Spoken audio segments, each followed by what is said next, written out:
नमस्कार, स्वप्नाज किचनमध्ये तुम्हा सर्वांचे स्वागत आहे। आपल्याला रोज काहीतरी नवीन नाश्त्यासाठी पदार्थ हवा असतो, त्याच्यातच काय होतं, पौष्टिक आहे की नाही हेही आपल्याला प्रश्न पडलेले असतात आणि चवीलाही असायला हवं। आज आपण या व्हिडिओमध्ये आपण अतिशय पौष्टिक असे प्रोटीनयुक्त असे आप्पे बनवणार आहे नाश्त्यासाठी। आपल्या घरामध्ये जेवढ्या डाळी अवेलेबल आहेत, म्हणजे आपण जेवणामध्ये वापरतो त्याच डाळींपासून आज इथं आपण आप्पे बनवणार आहे। आता इथे दिसतच आहे तुम्हाला, जेवढं आपण म्हणजे साच्यामध्ये जेवढं पीठ वापरतो आप्पे बनवण्यासाठी त्याच्या दुप्पट असे टमटमीत फुगलेले आप्पे बनून तयार होतात।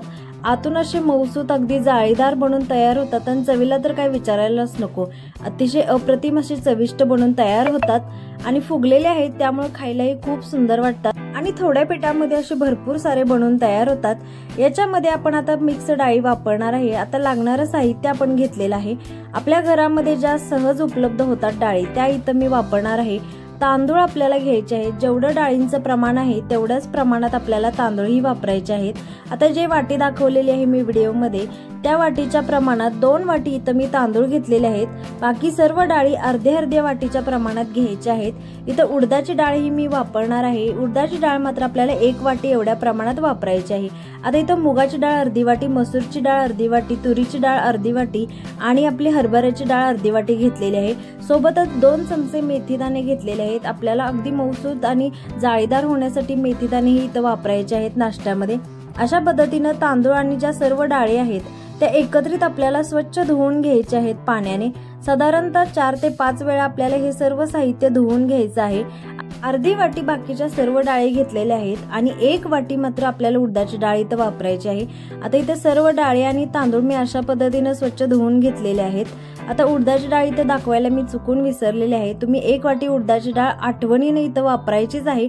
उडदाच्या डाळीमुळे जाळीदार आणि मऊसूत असा नाश्ता बनवून तयार होणार आहे आणि उडदाची डाळ वापरल्यामुळेच नाश्त्यामध्ये असा चिकटपणा येतो। अन्य डाळी ज्या आपण सर्व घेतलेल्या आहेत त्या सर्व डाळी अशा वसवशीत असतात, म्हणजे चिकट नसतात। उडदाची डाळ मात्र चिकट असते, त्यामुळे इथे उडदाची डाळ खूप महत्त्वाचे आहे वापरणे। आता इथं तुम्हाला दाखवत आहे मी अशा पद्धतीने साधारणतः 5 ते 6 तास इथं मी सर्व डाळी आणि तांदूळ भिजवून घेतलेले आहेत, स्वच्छ धुवून अशा पद्धतीने भिजत ठेवलेले आणि फुगलेलेही आहेत। सगळ्यात हार्ड असलेली आपली जी हरभऱ्याची डाळ आहे ती चेक करून पाहिली, ती भिजलेली आहे, म्हणजे सर्व साहित्य आपलं भिजलेलं आहे। आता आपल्याला इथं मिक्सरमध्ये वाटून घ्यायचे आहेत सर्व डाळी आणि तांदूळ, एकदम बारीक अशी स्मूथ पेस्ट बनवून घ्यायची। सर्व साहित्य डाळी भिजवून घेतलेले असल्यामुळे अशी बारीक, म्हणजे आपण ज्या पद्धतीने इडली बनवण्यासाठी बॅटर बनवून घेतो त्याच पद्धतीने इथं अगदी बारीक असे वाटून घ्यायचं आहे आपल्याला मिक्सरमध्ये। इथं तुम्हाला व्हिडिओमध्ये दाखवलंच आहे, अगदी अशा पद्धतीने आपल्याला इथं सर्व डाळ तांदूळ वाटून घ्यायचे आहे। अगदी क्रीमी टेक्स्चर आलं पाहिजे, मऊसूत अशी पेस्ट बनवून तयार झाली पाहिजे। आता सर्व साहित्य वाटून घेतलेलं आहे अशा पद्धतीने इथं।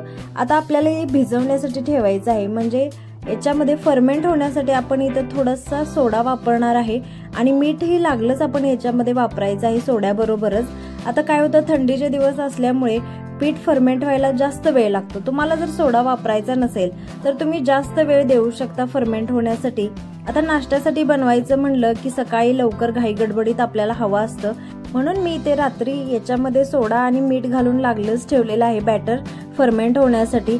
तर थोडं फ्लफी होण्यासाठी आपण चमच्याच्या मदतीने सतत एका बाजूने असं थोडं फेटून घेऊ शकतो, म्हणजे थोडं जाळीदार नाश्ता होण्यास मदत होते आणि हे डाळीचे सर्व असल्यामुळे जाळीदार होतच। इथं बॅटर आता थोडं फेटून झालेलं आहे। आता याच्यामध्ये खायचा सोडा वापरणार आहे आपण, छोटा 1 चमचा मी इथं खायचा सोडा वापरत आहे, जास्तही नाही वापरायचा। खायचा सोडा वापरल्यामुळे काय होईल, फर्मेंट होईल, पटकन जाळीदार होण्यासाठी मदत होईल, म्हणून इथं मी असं रात्री आता ह्याच्यामध्ये खायचा सोडा टाकून ठेवलेला आहे। खायचा सोडा टाकल्यानंतर थोडंसं बॅटर आपल्याला एका बाजूने असं फिरवून घ्यायचं, म्हणजे आता परत आपल्याला याच्यामध्ये काही करायला लागत नाही, परत आपल्याला इथं हलवत बसावं लागत नाही। खायचा सोडा वापरल्यानंतर सकाळी अशा पद्धतीनं बॅटर फर्मेंट झालेलं आहे, अगदी जाळीदार असं बॅटर बनवून तयार झालेलं आहे आणि फुगून डबल झालेलं आहे। जेवढं पीठ आहे तेवढ्याच डबल प्रमाणात इथं बॅटर बनवून तयार झालेलं आहे। आता इथं तुम्ही पाहतच आहे, म्हणजे तुम्हाला इथं दिसतच आहे व्हिडिओमध्ये अशा पद्धतीनं अगदी जाळीदार असं बॅटर बनवून तयार झालेलं आहे। आता इथं आपण त्याच्यातील थोडा भाग घेतलेला आहे, म्हणजे आपण एवढ्या सगळ्याचे आप्पे नाही बनवणार, त्याच्यातील अर्धा भाग आपण इथं घेतलेला आहे। आप्पे बनवण्यासाठी आता इथं मी 1 कांदा बारीक चिरून घेतलेला आहे, 2 टोमॅटो बारीक चिरून घेतलेले आहेत, 2-3 मिरच्या अशा पद्धतीने एकदम बारीक चिरून घेतलेल्या आहेत। आपल्याला हे सर्व साहित्य बॅटर मध्ये घालून घ्यायचं। तुमच्याकडे गाजर वगैरे आणि कोणते व्हेजिटेबल असतील तर तुम्ही त्याही वापरू शकता, अतिशय चविष्ट बनतात। गाजरही याच्यामध्ये तुम्ही वापरू शकता, हिरवे वाटाणे वापरले तरी चालतं। आता इथं मी बारीक चिरून कोथिंबीर वापरलेली आहे। आता टोमॅटो कोथिंबीरीमुळे अगदी कलरफुल असे आप्पे बनून तयार होतात। बॅटर आपल्याला परत आता एक जीव करून घ्यायचं, सर्व साहित्य मिक्स करून घ्यायचं आहे। आता याच्यामध्ये आपण परत सोडा वगैरे काही सुद्धा वापरणार नाही, एवढ्यावरतीच आता म्हणजे जेवढा आपण रात्री पीठ फर्मेंट करण्यासाठी सोडा वापरलेला होता तेवढ्याच सोड्याच्या प्रमाणावरती आता मस्त असे टमटमीत फुगलेले आप्पे बनून तयार होतात। आता इथं मी लोखंडी तवा वापरत आहे, बिडाचा तवा आहे हा माझ्याकडे, तो आता मी इथं आप्पे बनवण्यासाठी वापरत आहे। याच्यामध्ये चविष्टच बनतात आप्पे।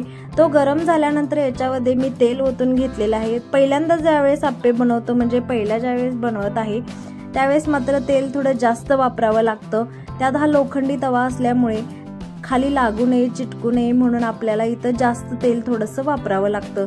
आता याच्यामध्ये मी जे बॅटर आहे ते अशा पद्धतीने आप्पे पात्रामध्ये ओतून घेतलेलं आहे। परत याच्यावरती थोडंसं तेल टाकून घ्यायचं आणि परत आपल्याला इथं झाकण ठेवून द्यायचं।